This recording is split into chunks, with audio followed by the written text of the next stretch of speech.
Hello everyone. आज के इस वीडियो में हम डिस्कस करने जा रहे हैं कुछ न्यूमेरिकल प्रॉब्लम्स।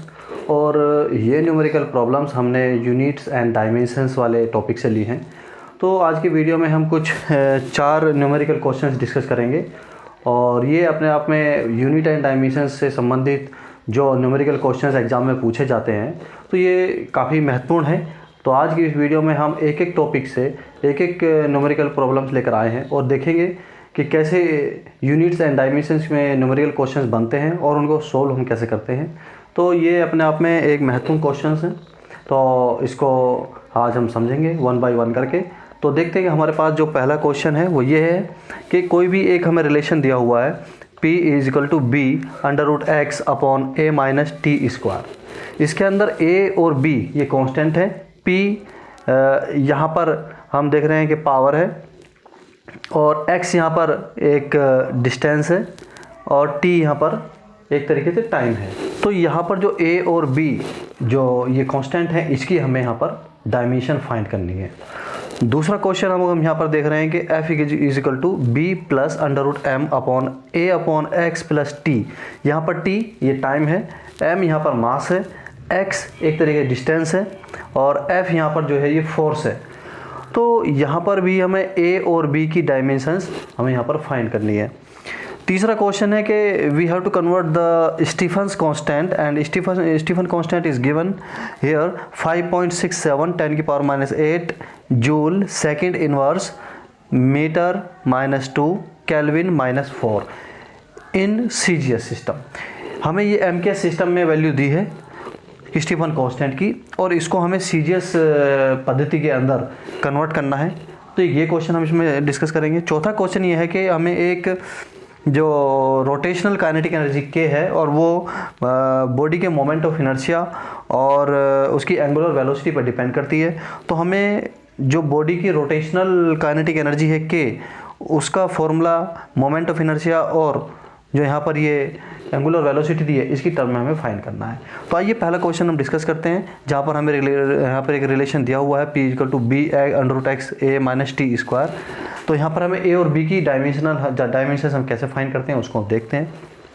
तो रिलेशन हमें यहाँ पर दिया हुआ है P = B √x upon a minus T square. ये एक क्वेश्चन दिया हुआ है, हम इसमें बता देते हैं कि जो P है यहाँ पर एक पावर है। पावर हम देखते हैं कि वर्क अपॉन टाइम होती है, तो यहाँ से इसकी डायमेंशन हम फाइंड कर सकते हैं। x की डायमेंशन हमें पता है, टाइम की हमें डायमेंशन पता है, a और b की हमें डायमेंशन यहाँ पर फाइंड करनी है। हम इसको थोड़ा सा और सिंप्लीफाइज कर लेते हैं और इस पूरे जो डिनोमिनेटर में टर्म दी है इसकी मल्टीप्लाई हम पावर में करते हैं। तो देखते हैं क्या आता है, p × a minus p × T square is equal to b √x। तो एक तरीके से ये इक्वेशन हमारे पास आती है। तो यहाँ पर हम प्रिंसिपल ऑफ होमोजेनिटी अप्लाई करेंगे और देखेंगे कि यहाँ पर प्रिंसिपल ऑफ होमोजेनिटी क्या कहता है कि जो फिजिकल इक्वेशन अगर कोई भी है तो उसमें जो टर्म्स दी हैं वे सबकी डायमेंशंस कैसी होती हैं, सेम होती है। या हम ये कहेंगे या हम कह सकते हैं कि जो यहाँ पर ये कोई दो फिजिकल क्वांटिटी जब वो ऐड या सब्ट्रैक्ट होती हैं तो उनकी डायमेंशन सेम होती है या सेम डायमेंशंस की फिजिकल क्वांटिटी ही ऐड या सब्ट्रैक्ट होती है। तो उस एप्लीकेशन का हम यहाँ पर फ़ायदा उठाएंगे और देखेंगे कि यहाँ से ए और बी की डायमेंशन हम कैसे फाइंड कर सकते हैं। अगर हम यहाँ से ये देखें कि केवल इतनी ही टर्म को अगर हम यहाँ पर देखें, इस वाली को टर्म को ही देखें, तो यहाँ से क्योंकि ए कुछ यहाँ पर फिजिकल क्वांटिटी है और टी यहाँ पर एक टाइम है, तो क्योंकि ये दोनों डिफरेंस इनका हो रहा है और हम प्रिंसिपल ऑफ होमोजेनिटी कहते हैं कि किसी भी फिजिकल इक्वेशन के अंदर सेम डायमेंशन की दो फिजिकल क्वांटिटी ऐड या सब्ट्रैक्ट हो सकती है। तो एक हम यहाँ से भी डायरेक्ट लिख सकते हैं कि dimension of A is equal to dimension of T square. तो डायमेंशन ऑफ ए यहाँ पर हम लिख सकते हैं टी की डायमेंशन यहाँ पर टी आती है और ये पर हम 2 करेंगे क्योंकि यहाँ से इसकी डायमेंशन ऑफ है हमें यहाँ पर देख रहे हैं कि टी की पावर में कितना 2, यहाँ पर इसकी डायमेंशन आ जाती है ए की। तो बिल्कुल हमने सिंपल यहाँ पर ये अप्लाई कर दिया क्योंकि वहीं पे ये प्लस माइनस जो हो रहा है तो वहाँ से हम बता सकते हैं। अब हमें हमारा टारगेट है कि बी की डायमेंशन हम कैसे यहाँ पर फाइंड करें। तो बी की डायमेंशन फाइंड करने के लिए तो हम क्या करेंगे, क्योंकि इस इक्वेशन के अंदर इसकी डायमेंशन और इसकी डायमेंशन सेम होगी। अगर हम इसकी डायमेंशन को इसकी डायमेंशन के इक्वल पुट करते हैं और वहाँ से बी की डायमेंशन हम फाइंड कर सकते हैं। कैसे, आइए देखते हैं। तो यहाँ पर लिखा जा सकता है कि dimension of B under root X, ये पूरी टर्म की जो डायमेंशन है वो बराबर होगी dimension of P T square, इसकी डायमेंशन के बराबर होगी।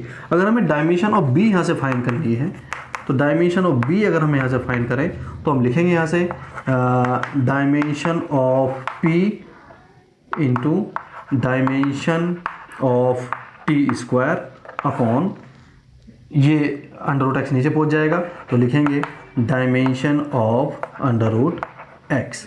तो ये हम इस साइड की डायमेंशन हम निकालेंगे, वो बी की डायमेंशन के इक्वल आएगा।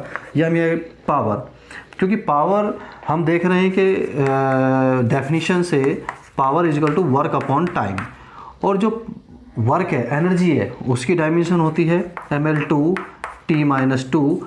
तो यहाँ पर इसकी आ जाएगी t। तो जब इसको हम सोल्व करेंगे तो देखेंगे ये ml2 t-3, यहाँ से पावर की डायमेंशनल फार्मूला ऐसे निकल के आता है। तो हम यहाँ पे पावर का जो ये डायमेंशनल फार्मूला है उसको हम यहाँ पर यूज़ करेंगे, लिखेंगे ml2 t-3, और यहाँ से t की जो ये स्क्वायर है तो वहाँ पर इसकी डायमेंशन t और इसकी पावर में 2 यहाँ पर लिखेंगे, और नीचे अंडर रूट एक्स है, x यहाँ पर डिस्टेंस है तो उसकी l होगी, और क्योंकि अंडर रूट है तो हाफ पावर इसकी यहाँ पर आ जाएगी। जब इस पूरे को हम यहाँ से हल करेंगे तो देखेंगे तो इसकी पावर में, क्योंकि m तो ऐसे ही रहेगा, और l क्योंकि नीचे l की हाफ है, यहाँ पर l की 2 है, तो l की तो यहाँ से लिखा जा सकता है 2 में से जब हाफ यहाँ पर करेंगे तो 3/2 में यहाँ पर पावर बचेगा, और यहाँ से ये t-1 हो जाएगा। तो इस तरह से ये डायमेंशन ऑफ बी यहाँ से निकल कर आती है। और थोड़ा सा अभी आगे सिंप्लीफाई कर सकते हैं इसको, तो इतना भी हम छोड़ सकते हैं। तो यही इसका बी की डायमेंशन है और ये ए की डायमेंशन है। तो इस तरह से कोई गिवन अगर एक्सप्रेशन है तो हम प्रिंसिपल ऑफ होमोजेनिटी का वहाँ से फ़ायदा उठाते हैं और उसकी हम ए और बी की डायमेंशन भी कैलकुलेट कर लेते हैं। चलिए आगे बढ़ते हैं सेकेंड क्वेश्चन पे। ये हमने समझ लिया, सेकेंड क्वेश्चन पे डिस्कस करते हैं।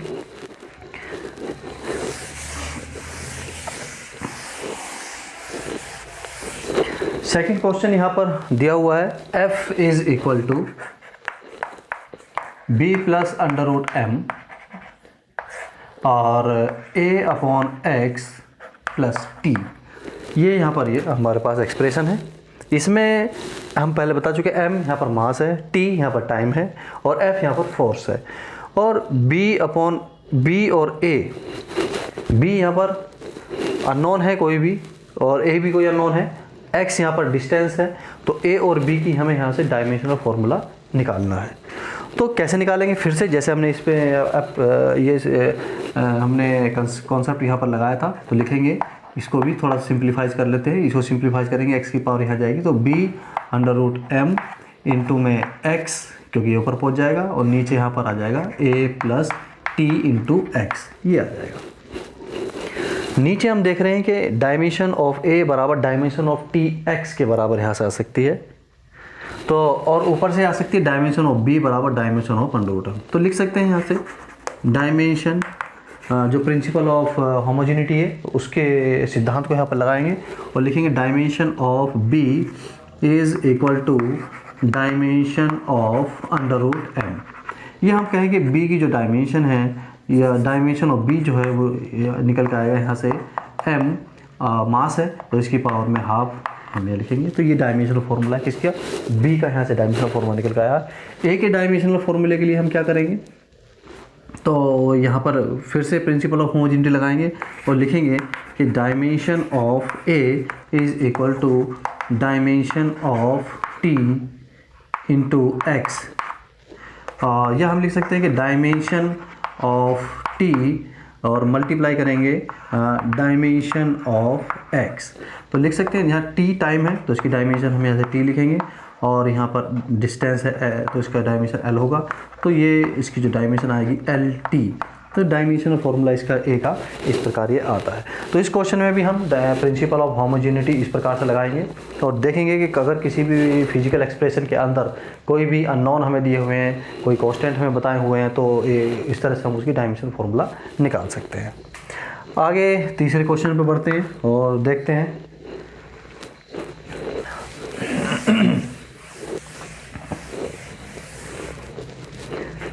जो थर्ड क्वेश्चन यहाँ पर दिया हुआ है, इस क्वेश्चन में लिखा गया है कि कन्वर्ट द स्टीफन कांस्टेंट। ये स्टीफन कांस्टेंट की सिग्मा यहाँ पर वैल्यू दी हुई है, इसको हमें सीजीएस पद्धति में कन्वर्ट करना है, लेकिन किसकी हेल्प से करना है? By using the dimensional method. हमें यहाँ पर डायमेंशनल मेथड अप्लाई करना है, उसकी हेल्प से हमें यहाँ पर ये कन्वर्ट करना है। तो क्योंकि स्टीफन कांस्टेंट हमारे पास दिया हुआ है, sigma is equal to 5.67 into 10⁻⁻, यहाँ पर -8 joule second inverse metre -2 and kelvin -4। तो ये हम जो स्टीफन कांस्टेंट है उसकी यूनिट है, और ये एमकेएस या एसआई सिस्टम हम कहते हैं इसको, ये हाँ उसकी ये यूनिट है। और जो ये यूनिट है, अगर हम इसका डायमेंशनल फार्मूला कैलकुलेट करें, अगर हम यहाँ से इसका डायमेंशन ऑफ सिग्मा अगर हम यहाँ देखें तो ये जूल, और जूल को लिखते हैं यहाँ पर ml2 t-2, और यहाँ पर अगर सेकंड की बात करें तो t-1, और मीटर की -2 करें तो l-2, और केल्विन को हम यहाँ पर थीटा से इसका डायमेंशनल फॉर्मूला निकालते हैं -4। तो ये यहाँ से निकल के आता है। इसको हम थोड़ा सा अगर सिंप्लीफाई करें तो m ऐसे ही आएगा, l यहाँ पर है और l यहाँ पर है, तो l और l2 है, यहाँ पर l-2 है, l यहाँ पर 0 बनेगा, t यहाँ पर -2 है, यहाँ पर -1 है, तो t यहाँ पर -3 आएगा, और थीटा -4 रहेगा। तो ये डायमेंशनल फार्मूला है, किसके लिए है? ये स्टीफन कांस्टेंट का डायमेंशनल फार्मूला ये है। और यहाँ पर हम देखते हैं कि जो हम कोई भी फिजिकल न्यूमेरिकल वैल्यू हो किसी भी फिजिकल क्वांटिटी की, उसको एक सिस्टम ऑफ यूनिट से जब हम दूसरे सिस्टम ऑफ यूनिट में कन्वर्ट करते हैं, तो वहाँ पर हम एक फार्मूला लगाते हैं। हमने ये डिस्कस भी किया था कुछ पिछली वीडियो में कि n2 = n1, और यहाँ पर m1/m2, यहाँ पर इसकी पावर में a, l1/l2, यहाँ पर इसकी पावर में b, और t1/t2, यहाँ पर इसकी पावर है c। ये m1 l1 t1 जो डायमेंशंस हैं एक सिस्टम ऑफ यूनिट में है, यानी कि एसआई सिस्टम ऑफ यूनिट में है। m2 l2 t2 ये उस डायमेंशन फार्मूला किस में है? ये जो सीजीएस पद्धति होती है उसके लिए है। ए बी सी यहाँ पर ये होते हैं कि m की पावर में कितना है, l की पावर में कितना है, और t की पावर में कितना है। तो यहाँ पर देख रहे हैं कि a = 1 होगा, और b = 0 होगा, और c = -3 यहाँ से निकल आएगा। क्योंकि ये एक्सप्रेशन केवल तीन जो हमारी फंडामेंटल फिजिकल क्वांटिटी है, मास, लेंथ और टाइम के लिए होता है। आगे जो भी थीटा है या कोई और डायमेंशंस किसी की भी फंडामेंटल फिजिकल क्वांटिटी की दी है, तो उसको हम यहाँ पर कंसिडर नहीं करते हैं, केवल तीन को हम यहाँ पर कंसिडर करते हैं। n1 क्या है? ये न्यूमेरिकल वैल्यू है in one system of unit में। n2 क्या है? ये दूसरे सिस्टम ऑफ यूनिट में न्यूमेरिकल वैल्यू हम कैलकुलेट करेंगे जिसमें हमें निकालना है, जैसे सीजीएस सिस्टम में हमें निकालना है। आइए इसको पुट करते हैं। n2 की वैल्यू, n1 यहाँ पर दिया हुआ n1 है ये 5.67 इंटू 10 की पावर -8, और यहाँ पर m1 क्या है? ये एक तरीके से हम kg लिखेंगे, किलोग्राम, अपॉन में ये सीजीएस सिस्टम है तो ग्राम लिखेंगे, और इसकी पावर में 1 है, a = 1 है। l यहाँ पर मीटर में हम लिखेंगे, और जो l2 है वो सेंटीमीटर में लिखेंगे क्योंकि सीजीएस सिस्टम है, और इसकी पावर 0 करेंगे क्योंकि b = यहाँ पर 0 है। t1 और t2 क्योंकि कोई भी सिस्टम ऑफ यूनिट हो उसमें यहाँ पर भी इसका एक तरीके से देखा जाए तो सेकंड ही होगा, और यहाँ पर भी सेकंड ही हम इसको लेंगे, और इसकी पावर -3 यहाँ पर आएगा। ये 1 बन जाएगा, ये भी 1 बनेगा। तो बात आती है इनको हल करने की, तो देखेंगे कि 5.6 इंटू 10 की पावर -8 और यहाँ पर किलोग्राम को जब, क्योंकि हमें MKS को CGS में करना है तो किलोग्राम को ग्राम में कन्वर्ट करेंगे, और जब किलोग्राम को ग्राम में कन्वर्ट करेंगे तो देखेंगे 10³ ग्राम होते हैं 1 किलोग्राम में, और इसकी पावर यहाँ पर एक तरीके से देखेंगे तो इसकी पावर यहाँ पर 1 है, 1 आया। तो इसको हल करेंगे और देखते हैं कि जो N2 है, N2 क्या है, एक न्यूमेरिकल वैल्यू है इन CGS सिस्टम।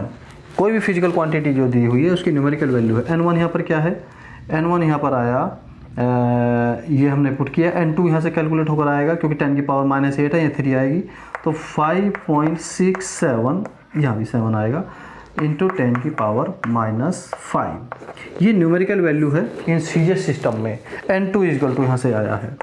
तो सिग्मा जो हम लिखेंगे, सिग्मा स्टीफन कांस्टेंट, वो CGS सिस्टम में जब लिखेंगे तो लिखेंगे 5.67 इंटू 10⁻⁻5। अब इसकी CGS सिस्टम में हमें यूनिट लिखनी है, क्योंकि यूनिट MK सिस्टम में तो ये थी, SI सिस्टम कहें हम यहाँ तो जूल, क्योंकि CGS सिस्टम में ये अर्ग हो जाएगा,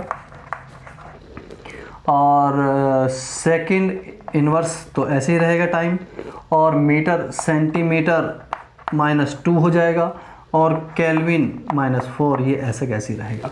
तो ये हमने जो स्टीफन कांस्टेंट दिया हुआ था उसकी वैल्यू को हमने कन्वर्ट कर दिया है CGS सिस्टम में by using the dimensional method. ये फॉर्मूला कैसा आता है ये भी हम पिछली वीडियो में डिस्कस कर चुके थे। तो इस तरह से कोई अगर न्यूमेरिकल क्वेश्चंस आते हैं इस पे, तो उसका करने का तरीका बिल्कुल इस तरह से होता है। सब्जेक्टिव जब हम कोई क्वेश्चन करते हैं तो वहाँ पर हर चीज़ हमें बतानी होती है, हर चीज़ हमें लिखनी होती है। यूनिट अपने आप में बहुत महत्वपूर्ण होती है। कोई भी हम न्यूमेरिकल क्वेश्चन करते हैं, जब उसका आंसर लिखते हैं तो सही यूनिट के साथ वहाँ पर लिखते हैं, क्योंकि यूनिट वाला जब चैप्टर पढ़ रहे हैं तो यहाँ पर हम गलतियाँ नहीं करेंगे, यूनिट पे भी मार्क करने की संभावनाएं होती हैं। तो अगला जो क्वेश्चन है चौथा, उसको हम आते हैं।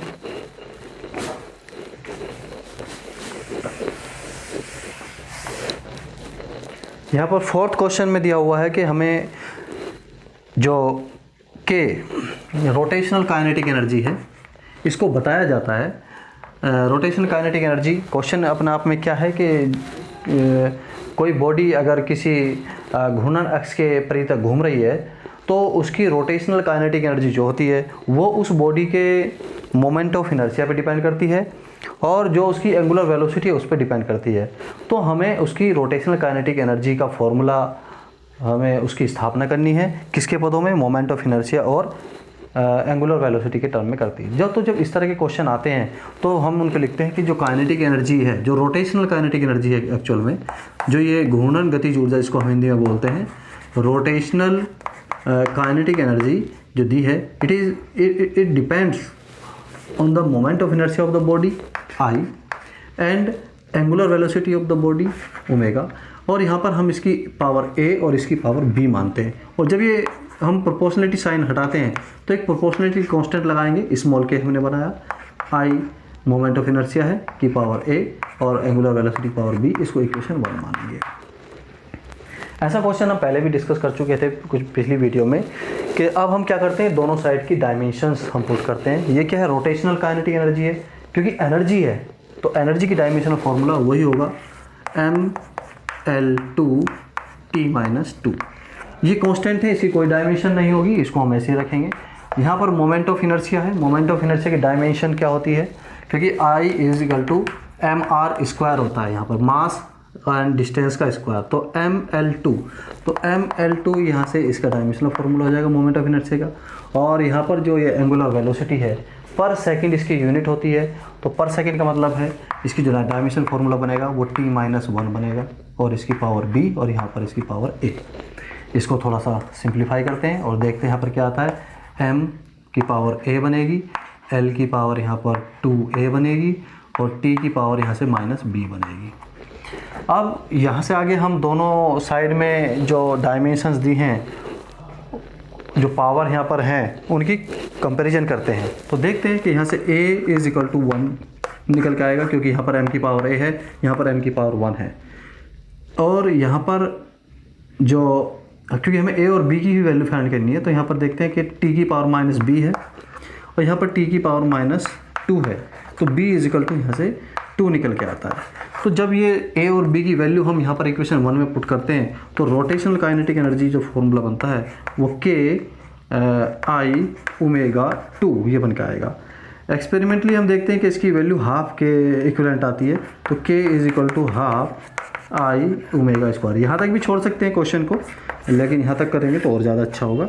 तो ये इसका आंसर है, यानी कि rotational kinetic energy is equal to half I omega square होती है।